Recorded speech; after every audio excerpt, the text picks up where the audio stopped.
essentially what this movie shows is the ashes, or maybe a rotting corpse, if you wish, of previous society from which a new utopia may be built. Or may not be built, you know, depending on our stance towards it.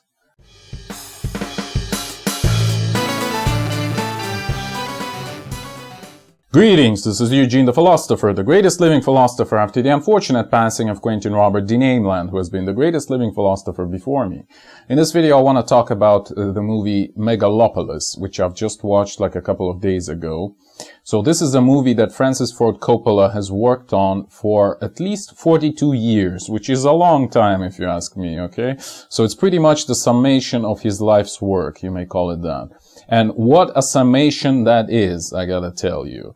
There are so many threads in it, it's just so true, the movie is, on so many levels, that I won't be able to describe even like half of it in this video. I'll only give you some glimpses of it, okay? But TLDR, if you want, I would recommend it. But again, watch the video to know more details, okay?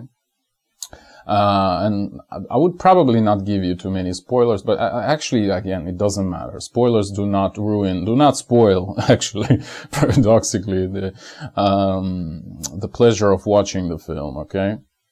And I would claim that it's actually kind of like an instant classic, so you can review it as many times as you want, okay? So, this is a movie I would claim that needed to be made, and it has arrived, again, at just the right time, even though, again, the guy worked on it for a few decades already. He who has ears, let him hear, I would say. This is this type of movie. Just like any good story, like it's very simple, everything is straightforward, and at the very beginning, actually, it says a fable. So it's supposed to be sort of like a proverb, a parable, a metaphor, you know, this sort of thing. So it's kind of, it wants to be sort of like eternal, you know, and it certainly is, I think, because it has so many classical tropes, which would be there forever. At least they have been there forever since at least the ancient times, the ancient stories and myths that we have. So this is one of these types of stories, okay? And it's the story, again, not the message. Again, watch my previous video about medium is the message, okay, where I discussed this dichotomy. Like, long story short, if you want, again, a TLDR, a story is something kind of like semi-mythological that unites people, whereas message is something that one person sends to another and therefore it divides people, okay? So this is, Megalopolis is definitely a story, okay? It's supposed to unite people. And I would claim that it's really, really good in this respect. Maybe not specifically in this respect, but it's really, really good at the very least overall, okay? So what does it deal with? Well, it's loosely based on the story of Catilina, I mean the Roman story, you know, the Catilina, how do you call it, conspiracy, which Cicero apparently has uncovered, and blah, blah, blah. But again, modern historians don't even agree exactly whether it was true or not. So again, even in Cicero's times, it was sort of a thing, like a semi-mythological thing, even though it was happening like right there and then. Yeah, okay, so we have Cicero, who's a mayor of, roughly speaking, New York, or New Rome, as it's called in the movie, and Catilina is like this sort of architect who wants to rebuild the city in a sort of a utopian kind of way, and Cicero is kind of preventing him from doing that. This is kind of like the basic conflict, if you wish, of the movie, even though, again, the movie itself is so much deeper, like, there's so many little details, so many subplots, a lot of characters, very interesting visuals, like it's so good. But this is kind of like the basic dramatic premise at the very least. Cicero wants to preserve the city and Catilina wants to rebuild it, okay? So we have this sort of down-to-earth kind of politician, the mayor Cicero, versus this utopian dreamer Catilina. And yet both, again, as in any good story, both are kind of well-meaning if you want, okay? Like the movie doesn't actually condemn anyone. It just tells the story about them, alright? So there is definitely this sort of like feeling of this fall of Rome kind of epoch, you know, like many people compare modern America to Rome, and then again, the movie is set in sort of like America, but it's sort of like Rome, okay? So it's again a very old, analogy that people have been making for at least 100 years at this point. In fact, the author of the book that Coppola read, which inspired him to make this movie, actually made this point in like early 1920s, okay? So almost exactly 100 years old. So there is this sort of desire to stop the collapse. You know, we're talking about the downfall of American hegemony right now. So there is this desire to stop its collapse. And it's interesting that the main character, Catilina, he's actually controlling time, okay? And I actually don't know why it's there, like he has this ability, but on some level it kind of feels right, you know? Like, he needs to have something that allows him to transcend the physical world, if you wish, okay? Something that would make him special so that he would see farther and would recognize the need of something to be done, okay? At the very least, about this city, which is obviously objectively crumbling, okay? And we'll talk about this in a minute. So, and Catilina, he talks about time constantly, in fact. Like, he's the technically chief of some sort of like design authority. I don't know what it is. And he says, actually a couple of times, like there's a scene where he says, like, I'm responsible for parks and like something else. I forgot the second one. But he repeats this line like twice, you know, which kind of makes it comical because again, our culture right now got almost like removed to like unimportant places like parks. It got kicked out of, you know, the downtown, so to speak, you know. Even though once it was everywhere, right? So the city, the civilization, the world, the humanity kind of lost its track, you know. It kind of lost its culture. Now its culture is only in parks, roughly speaking, right? That's how I read this line at the very least, okay? And there is actually like a literal phrase like this. It's voiced by his driver, the Lawrence Fishburne character. I actually don't remember his name, and he was only named like once or twice in the whole movie. So he says that empire dies when people stop believing in it, okay? And will it be destroyed by ambitions and vices like this time? We'll see, kind of. This is kind of the thing he says, okay? And again, this is all into the topic of like, America is the new Rome, and will it fall or not? Something like that, And will we lose the current world order, whatever it is, you know, Pax Americana, et cetera, or will we not? And there are metaphors and phrases like this everywhere, like golden city on a hill, the Mayor Cicero pronounces, etc., etc. Then we have this moral decay, you know, and perversion of youth. Like we have this rich guy Crassus, roughly, you know, loosely based on the actual Crassus from Roman history. We have his absolutely perverted son and daughters, or maybe not daughters, or granddaughters, or like whatever. Or maybe it's not even his son, this Claudio guy. Shia LaBeouf, you know, I think his grandson, but whatever. Or daughter of the mayor, Julia, we'll talk about her sometime later. She's also a part of this perverted youth at the very beginning. Or we have this Vesta Sweetwater singer, who is supposedly a virgin, who is, again, just like Vesta, you know, priestesses in Rome, actually selling her virginity, kind of, on the auction or something like that, okay? So yeah, an obsession with bread and circuses, like there's literally like a sub chapter in the movie about this, etc., etc. But again, it's all pretty bland, and it's all like a mainstay type of analogy which has already been done like a million of times at this point, okay? This trope is already very old. So yeah, so it's not accentuated in the movie, by the way. It's just there. So it's just acknowledged, sort of, but it's not emphasized, okay? But it's definitely an analogy we're dealing with here. What are we dealing with in general, though, is essentially the question, like, what's the main driving thing of Catilina himself? It's how do we structure the country, or the world, really, or like humanity in general, you know? And that's why I'm telling you, it's a story, it's not a message, you know? It doesn't actually say that this thing is good, this thing is bad, or whatever. It's a story built around this character who wants to build a new world. Something like that. A better world. Like objectively better world. A utopia, if you wish, okay? Something like that. And in this sense, it's eternal, you know? It has this sort of Prometheus kind of spark about it, you know? To do something good, to build something better. That's kind of the main motivation of Catilina, as far as I can tell, at the very least, okay? So, it's an invitation to a dialogue. It's not a Twitter troll post, this movie is, right? That's why I'm telling you. It's a story, it's not a message, alright? So, I'm not actually surprised that the movie flopped at the box office, okay?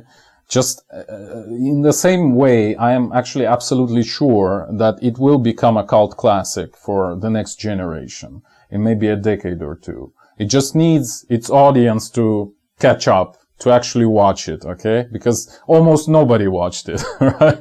Like the movie got only like 13 million or something, was the figure I saw, even though Coppola has spent his own money to make it, because nobody wanted to make it. So he spent like 120 million and only got 13 from the box office. So it was an absolute flop, basically like a money drain, you know. But again, like it's not for the modern TikTok audience, you know. Because I've actually watched the review today or yesterday maybe, after I've watched the movie already, and the review analyzed like the reason for this movie failing at the box office, and basically the main point that the author made is that, well, at least, you know, me summarizing the whole review was that, you know, modern audience has like 3-second attention span, and therefore you cannot make a movie like that today and succeed with it. That was his main point. And is this something that's speaking against this movie? I wouldn't say so, you know? Like, it's actually saying in favor of this movie, that it has a narrative long enough to become a story that can actually unite people, you know? It's not a TikTok video. It's an actual story, you know? You need to have at least like 20-second attention span, not a 3, to watch this. And there are people like this, and they will find this movie, and I'm telling you, it will become a cult classic. I'm telling you.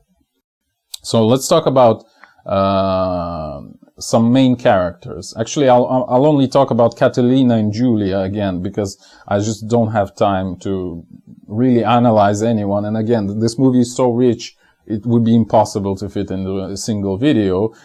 And I've also missed a lot of detail. And I mean, the movie is sort of like, it has volume, you know, you have to like kind of wander around many times perhaps, maybe even review it, because it has so much detail. Anyway, Catilina, like, who is he? He is the nephew of this Crassus, the rich guy, the rich banker, so he's also partly of this old, decaying world, you know, of all this, falling Rome, so to speak, right? And he's also, again, the director of this design authority, whatever the hell this is, this sort of quasi-architectural organization. Like, you can actually see him demolishing one building in one scene, and actually like making the demolition stop for some moment and then continue, which is also kind of cool. Again, kind of using his special power, whatever it is, again, stopping time. But he's the part of this old world, kind of reaching out into the new world, into trying to build a utopia on top of it, or rather temporally after it, okay? So, yeah. And so he had some previous trauma, and perhaps his desire to build a better society is actually fueled by this trauma. We're not exactly told, I think, when he arrived at this idea to build a utopia, the Megalopolis, you know, on top of New Rome. However, he definitely has the trauma, which was caused by death of his wife. And I think we're also not being told this, but maybe this was also the moment when he gained his superpowers, you know? Like, I don't think the movie actually talks about this. But from this same trauma and like general dissatisfaction with the way the old world works, he also had some detrimental effects. Like, he's an alcoholic, He's on some sort of psychotropic medication, apparently. He constantly, when he's in public, demonstrates all kind of clownish behavior, like he recites Hamlet, like he gets drunk and stoned and like does stupid stuff, like he engages in some fights or whatever. So he's not a happy guy. And it's clear that why, because he doesn't like the old, society, essentially, which is essentially sick, right? And he is sick when he is part of it, but he has a vision for the new society, okay? That's kind of the type of person he is. And he has invented this, fictitious material called megalon, which is supposed to be imperishable. So you can build something forever from it, okay? And from the way it looks like some sort of tissue, actually. It's not like some sort of, like whatever. But there's also an argument there between the old world, the mayor and people around him, and Catilina, where they're screaming at him, build from concrete, we don't need your megalon. And he says, no, we'll build from megalon, which is also kind of, maybe it's alluding to something, maybe it doesn't, I don't know. And actually Cicero kind of taunts him at some point, and he says that, wait, what? Did you made this megalon from your wife, like literally your dead wife's body? Did you poison her? Because there were allegations that Catilina actually poisoned his wife, even though later in the movie we learned that it was all untrue, actually, etc., etc. And his wife is named Sunny Hope, which is, I don't know what it's supposed to mean, but whatever. There's a lot of interesting, like, semi-mythological things kind of sprinkled here and there. So it's very hard to analyze, I'm telling you. Like, it's so rich. You just need to watch it. Okay? So, the body actually vanished, so no one knows where his ex-wife went, even though later in the movie, actually, we learn that Cicero has the body, okay? It's lying in some morgue. Like, it is held by Cicero, but then again, it just symbolizes, what I think it symbolizes at least, is that body is just ashes, it doesn't matter a whole lot.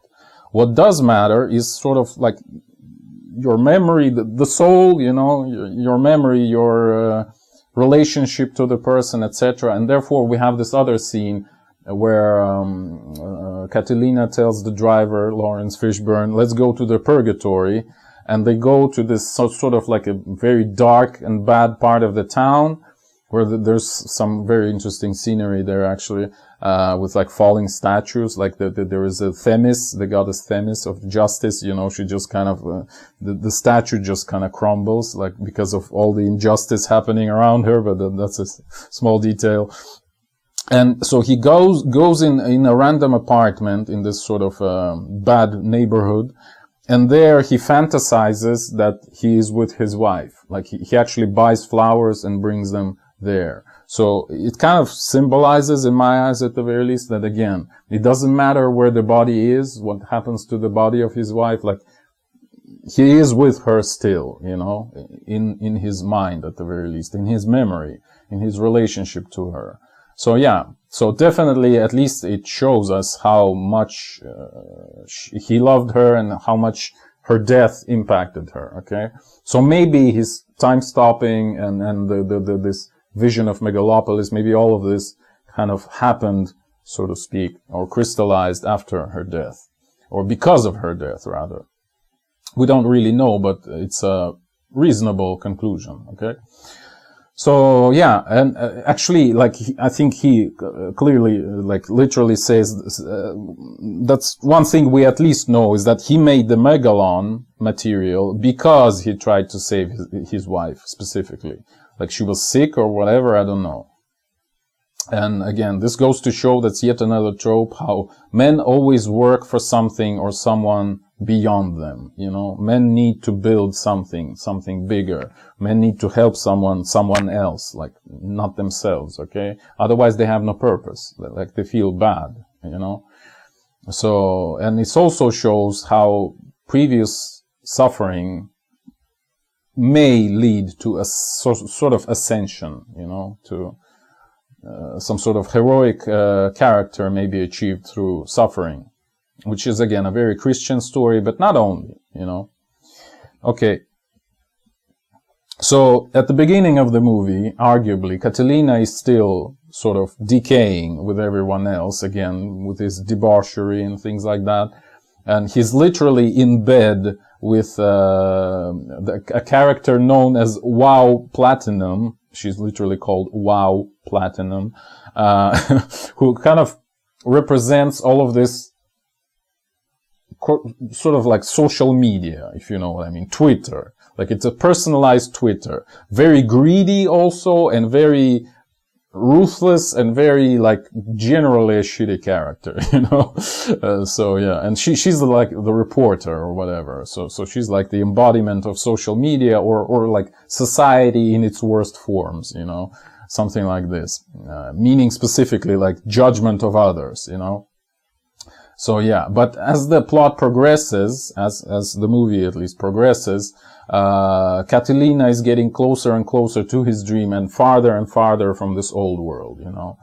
And he even has this sort of like a near-death experience where he gets shot and then kind of resurrected by his own material, by the Megalon. So essentially, in some sense, and there's even a scene where like it's sort of like a dreamlike sequence where people bring hair of his wife and like use it to kind of fix his face or something like that. So yeah, so it's kind of returning to this taunt of Cicero, like, did you make a Megalon out of the body of your wife? Which is kind of true if you think about it, because he made it specifically to save her, right? So metaphorically, mythologically, it's kind of true. Okay? So yeah.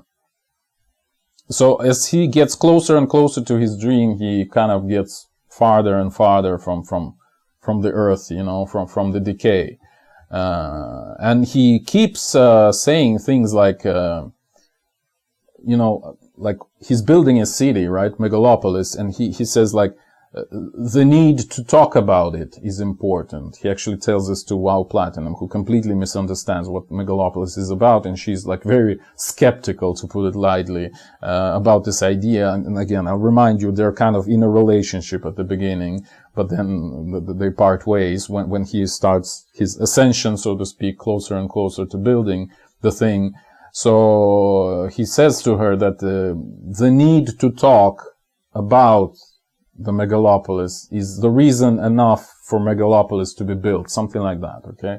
I'm loosely paraphrasing. And like, when we ask questions and talk, that basically is a utopia. Another quote from him, literal quote. So this reminds me of this old thesis, which I also kind of repeated in many of my videos. In particular, I think I talked about this in a video called Cities versus Villages. Watch the link in the description, where I basically say that city is a conversation, if you think about it. City is a meeting place.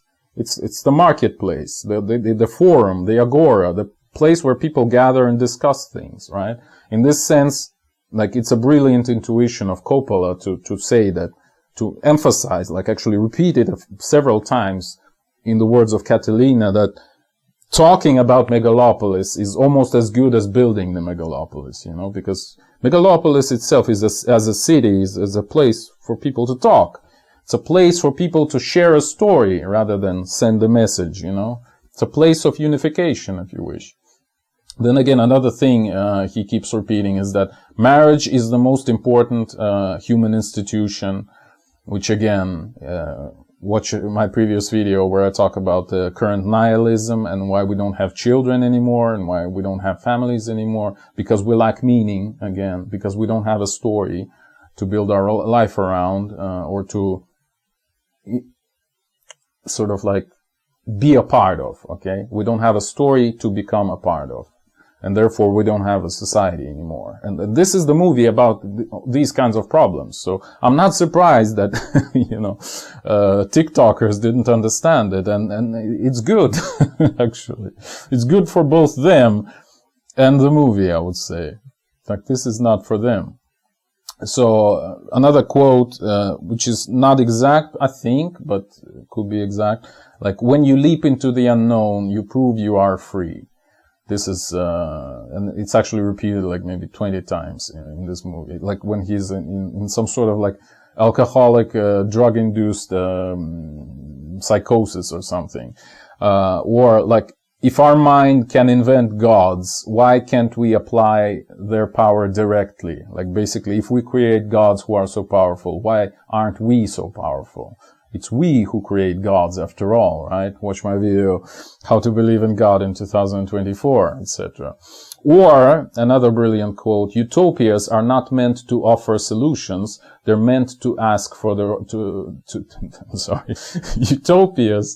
Utopias are not meant to offer solutions, they're meant to ask the right questions, okay? So here again, we're returning to this metaphor of city as conversation, okay?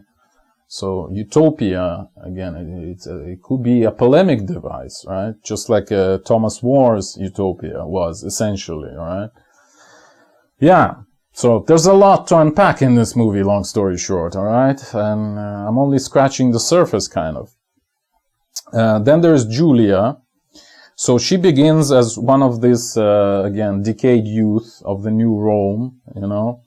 And to illustrate that, I'll just tell you that in one of the first scenes of the movie itself, actually, one of the first scenes, it shows her nude picture in some like random magazine, and like the mayor. Oh, she's the daughter of the mayor, by the way, the daughter of Cicero, the rival of Catilina, so to speak. So the movie shows her nude picture in some random magazine, and like the mayor is looking at it and is horrified, okay, by it.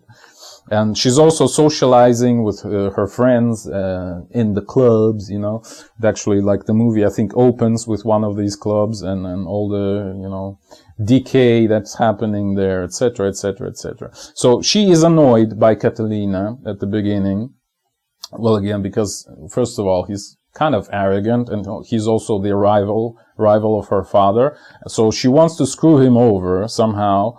But then when she visits him, I think that was kind of the first time they actually meet. Like, she saw him previously demolishing a building, but then she visits him to kind of screw him over. Like, actually, there was another excuse, but I don't want to go into too much detail. So she starts to actually understand his vision, and eventually she joins him as his wife, actually, which actually pisses her father off a lot, because again, they're rivals, okay?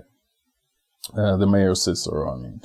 So, and there was also a big sort of a subplot of this relationship between them, is that when Catilina loses his power, like this power to stop time, he actually loses it after some public humiliation, let's put it this way, actually involving this Vesta sweetheart who was selling her virginity, as you remember. I won't go into too much detail again. So he cannot control time anymore, Catilina. But when Julia asks him to do it specifically for her, like, can you stop time for me?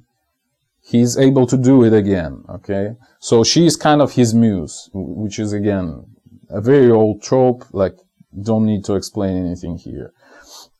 And another curious thing, which I have no explanation for, is that when they're like deciding on she gets pregnant, long story short, and she gets a baby sometime near the end of the movie. But when they're discussing the name for the baby, like somehow the female name they come up with is Sunny Hope, which is the name of the wife of the ex-wife of Catilina, which is like, why? I don't know. Maybe there's, again, some symbolism here which I don't understand.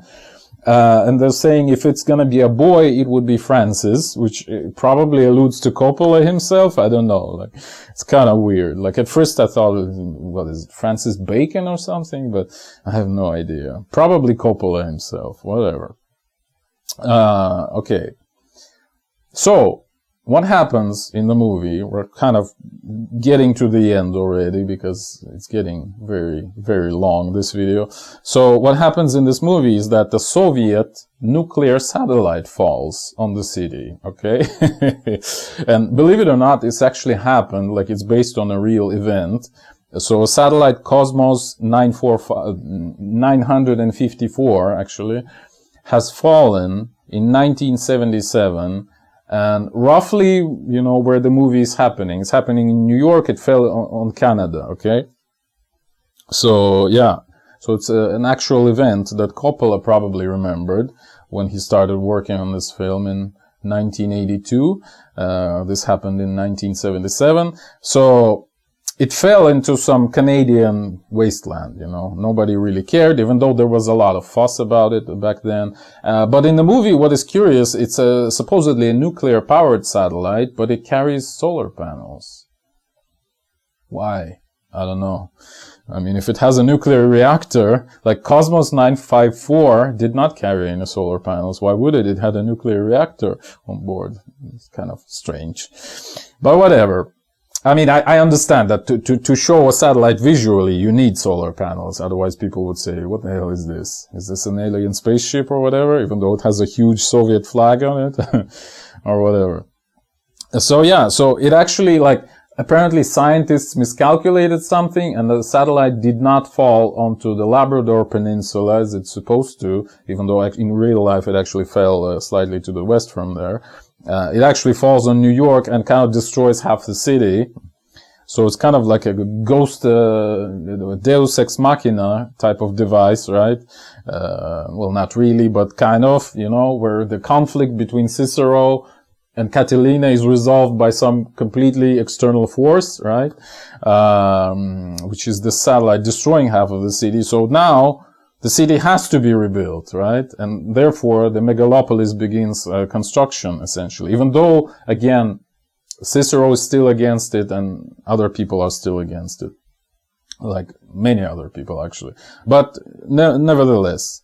Or maybe, you know, it's some sort of a parable again. Like maybe it's supposed to tell us that, like, our society is falling down, whether you like it or not. Like maybe some external forces would eventually make you build a better society, even if you don't want to right now. Like our situation is so dire that eventually something will fail and we'll have to build a better society, right?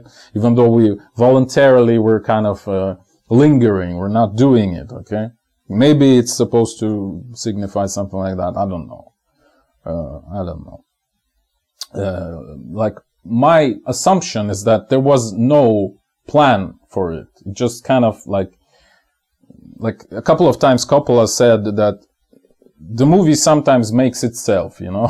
Like he says, like, I don't exactly know what I'm gonna film when I'm starting to film it, you know. It kind of films itself. So it was one of these like semi-intuitive things.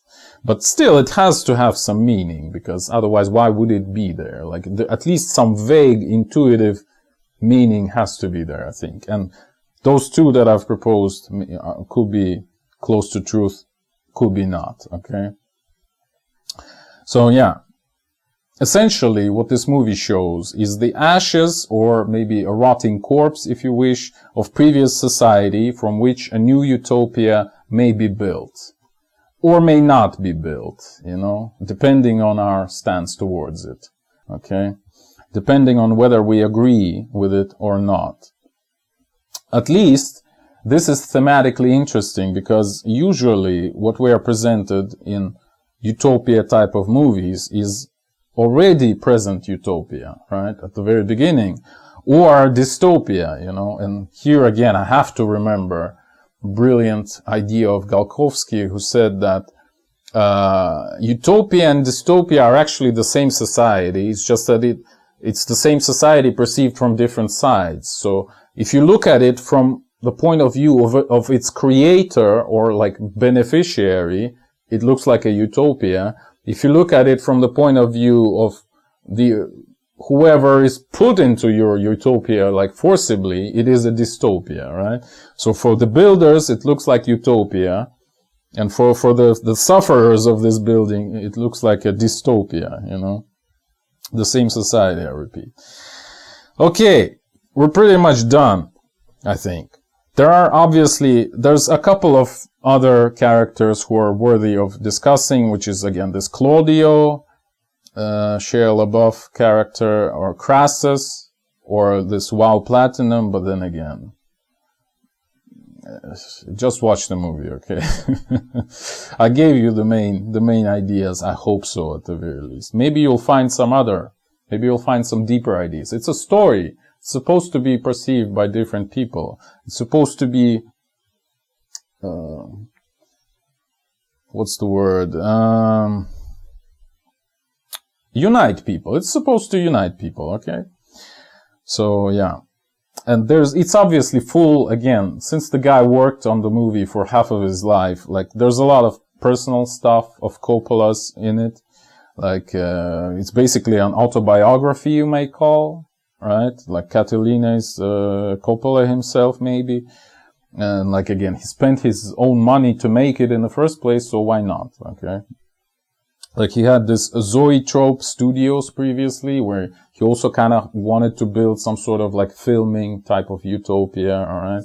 But if you want this sort of background info, I'll recommend you one video, which I will also link in the description. It's not mine, obviously.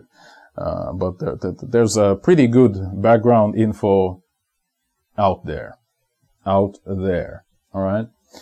Long story short, it's a really good movie, but it's not for TikTok type of audience. And in case you're not a TikTok type of audience, I'm pretty sure you'll enjoy it. Again, it's so rich. There's a lot of stuff. There's a lot of stuff out there, in there, deserving to be seen. That's how I would summarize it. Thank you for watching. The eons are closing. If you wish to support me, please consider joining my Patreon. That is patreon.com/philosopher. See the link in the description. Or if you have a scientific theory of your own and you'd like my help in developing it, please join my alternative science coaching program, also available through Patreon.